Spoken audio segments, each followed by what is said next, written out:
दोस्तों, muscular dystrophy मैंने जैसे पहले आपको एक वीडियो में बताया था कि इसमें जो है मसल्स हमारी वीक होने लगती हैं और धीरे धीरे टाइम के साथ ये वीकनेस जो है बढ़ती चली जाती है। ये हमारे बॉडी के किसी भी पार्ट में इफ़ेक्ट करती हैं। मेनली जो लेग्स हैं, आर्म्स, जो हाथ हैं हमारे, चेस्ट, स्पाइन और फेशियल मसल्स, हार्ट मसल्स जो हैं, इसमें ज़्यादा जो है इफ़ेक्ट होते हैं। अब ये कितनी तरह की होती है उसके बारे में मैं आपको बता देता हूँ, कौन कौन से टाइप्स होते हैं मस्कुलर डिस्ट्रॉफी के। जो पहला जो टाइप है वो है ड्यूकेन मस्कुलर डिस्ट्रॉफी, जो ये बहुत ज़्यादा कॉमन होती है। सबसे ज़्यादा muscular dystrophy Duquesne muscular dystrophy होती है। अब 50,000 आदमियों में से एक इंसान को ये मस्कुलर डिस्ट्रॉफी होती है, और जो दूसरी मस्कुलर डिस्ट्रॉफी है वो इससे बहुत कम जो है उनका नंबर होता है। इसके बाद जो है बेकर्स मस्कुलर डिस्ट्रॉफी होती है। बेकर्स मस्कुलर डिस्ट्रॉफी के बाद लिम्ब गर्डल मस्कुलर डिस्ट्रॉफी एक मस्कुलर डिस्ट्रॉफी है। डिस्टल मस्कुलर डिस्ट्रॉफी होती है। ये जो है कई तरह की मस्कुलर डिस्ट्रॉफी जो है पाई जाती है। इसके बाद जो है फेसियो स्कैपुलो ह्यूमरल मस्कुलर डिस्ट्रॉफी, ये भी एक तरह की मस्कुलर डिस्ट्रॉफी है। इसके बाद एमआरआई ड्रीफियस मस्कुलर डिस्ट्रॉफी भी एक तरह की डिस्ट्रॉफी है। ओरोफेरेंजियल मस्कुलर डिस्ट्रॉफी होती है।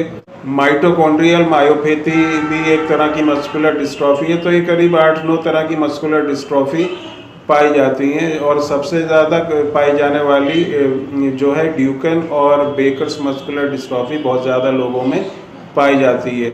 अब ये किन बात पे डिपेंड करती है, कौन से फैक्टर्स हैं जिनके ऊपर मस्कुलर डिस्ट्रॉफी डिपेंड करती है, या हमने इनको जो नाम दिया है, अलग अलग तरह का जो नाम दिया है, वो कौन से फैक्टर हैं, किसके बेसिस पे इनका जो नाम है वो दिया गया है। पहला जो है इसमें एज फैक्टर, किस एज में मस्कुलर डिस्ट्रॉफी जो है स्टार्ट होती है, उसको कंसीडर करके भी इनका जो है अलग अलग तरह की टाइप होती है। दूसरा जो है इसमें पैटर्न ऑफ वीकनेस, जो वीकनेस का जो पैटर्न है वो किस तरह से है, कहाँ से ये स्टार्ट होती है और किस तरह से ये चलती है।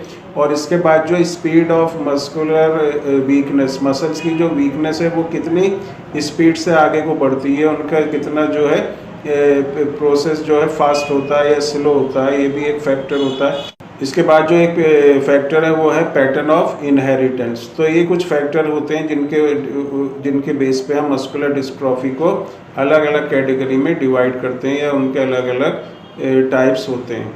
पहले टाइप की muscular dystrophy Duquesne muscular dystrophy के बारे में मैं आपको बता देता हूँ कुछ। ये जो है जनरली 1 से 6 साल के जो पीरियड होता है बच्चों में, उसमें ये इसके सिम्टम्स स्टार्ट होते हैं। और ड्यूकेन मस्कुलर डिस्ट्रॉफी में जो वीकनेस है वो बहुत तेज़ी से, मसल्स वीकनेस जो है बहुत तेज़ी से बढ़ती है, और 12 साल का होते होते बच्चा जो है व्हील चेयर पे आ जाता है। इतनी उसमें की मसल्स जो हैं वीक हो जाती हैं, चलने में उसको बहुत ज़्यादा प्रॉब्लम होती है, बैठ के उठ नहीं सकता, और वो व्हील चेयर का उसको सपोर्ट लेना पड़ता है। इसमें जो है सिम्टम्स की अगर हम बात करें तो मसल्स वीकनेस जो बहुत तेज़ी से बढ़ती है, जॉइंट की जो स्टिफनेस है वो होती है। उसके बाद फैटीग, कमज़ोरी बहुत ज़्यादा महसूस होने लगती है। जो वीकनेस है मसल्स की, ये हमारी जो बोन्स, हड्डियों तक पहुंचती है, और हमारे जो स्पाइन है, बैक है, वहाँ पर, और चेस्ट की जो मसल्स हैं वो भी इसमें वीक होने लगती हैं। इसमें ड्यूकेन मस्कुलर डिस्ट्रॉफी में जो है ब्रीथिंग प्रॉब्लम होने लगती है, सांस लेने में परेशानी होती है। उसके बाद कुछ बच्चों को न्यूमोनिया के भी सिम्टम्स होने लगते हैं, और कुछ बच्चों में जो है मेंटली रिटार्डनेस आ जाती है, वो मेंटली जो उनकी ग्रोथ है वो रुक जाती है। तो ये कुछ सिम्टम्स होते हैं ड्यूकेन मस्कुलर डिस्ट्रॉफी के। इसके बाद जो दूसरा मस्कुलर डिस्ट्रॉफी है वो है बेकर्स मस्कुलर डिस्ट्रॉफी।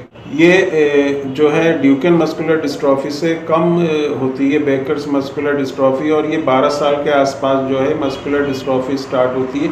इसके सिम्टम्स भी वही हैं, मसल्स वीकनेस होती है, जॉइंट स्टिफनेस होती है, फैटीग होता है, कमज़ोरी बहुत ज़्यादा होने लगती है। इसके साथ जो स्पाइन है उसके कर्वेचर में, जो उसका एक स्पाइन बहुत ज़्यादा वीक हो जाती है, कर्वेचर बन जाता है, कव बन जाता है। ब्रीथिंग प्रॉब्लम होती है, थिंकिंग प्रॉब्लम होती है, सोचने की जो ताकत होती है वो कम हो जाती है। तो ये कुछ सिम्टम्स हैं बेकर्स मस्कुलर डिस्ट्रॉफी के।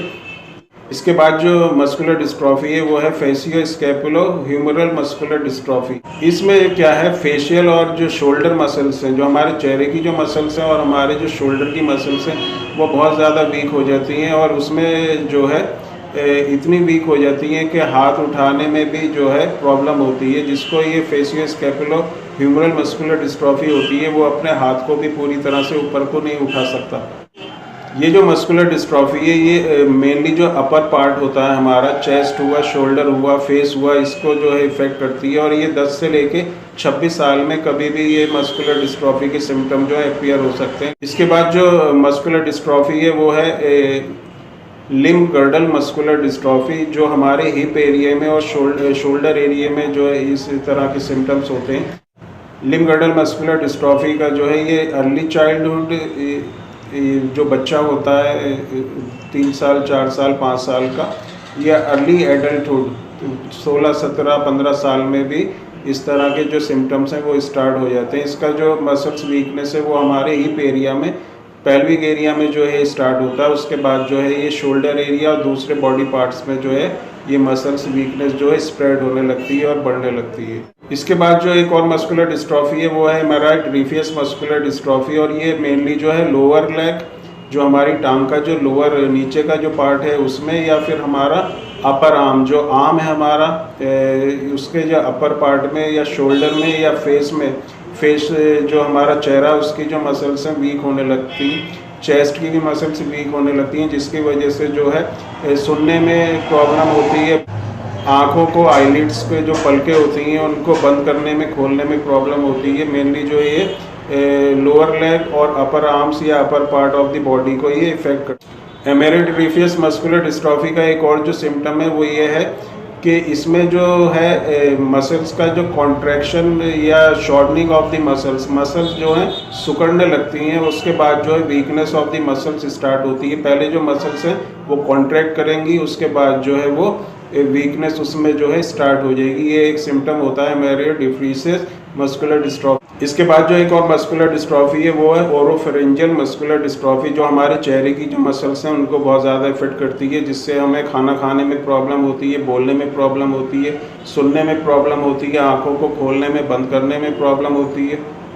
और ये जो मस्कुलर डिस्ट्रॉफी है ओरोफेरेंजियल, ये 45 साल या 45 साल के बाद जो इसके सिम्टम्स अपीयर हो। उसके बाद जो एक और मस्कुलर डिस्ट्रॉफी है वो है डिस्टल मस्कुलर डिस्ट्रॉफी, जो 35 साल या उसके बाद इसके सिम्टम्स स्टार्ट होते हैं। और ये हमारे जो एंकल्स होते हैं, जो टखने होते हैं, उसकी मसल्स जो है वीक हो जाती हैं, जिससे चलने में जो है बहुत ज़्यादा प्रॉब्लम होती है। इसके बाद एक और जो मस्कुलर डिस्ट्रॉफी है वो है माइटोकॉन्ड्रियल मायोपैथीज। इसमें जो माइटोकॉन्ड्रिया जो होता है उसके जीन्स में एक तरह का डिफेक्ट आ जाता है, जिससे मसल्स में वीकनेस हो जाती है, बहुत ज़्यादा फैटिग हो जाती है, जॉइंट स्टिफनेस हो जाती है। ये कुछ मैंने आपको मस्कुलर डिस्ट्रॉफी के टाइप्स बताए, उनके फैक्टर्स बताए जिनके ऊपर ये डिपेंड करती है।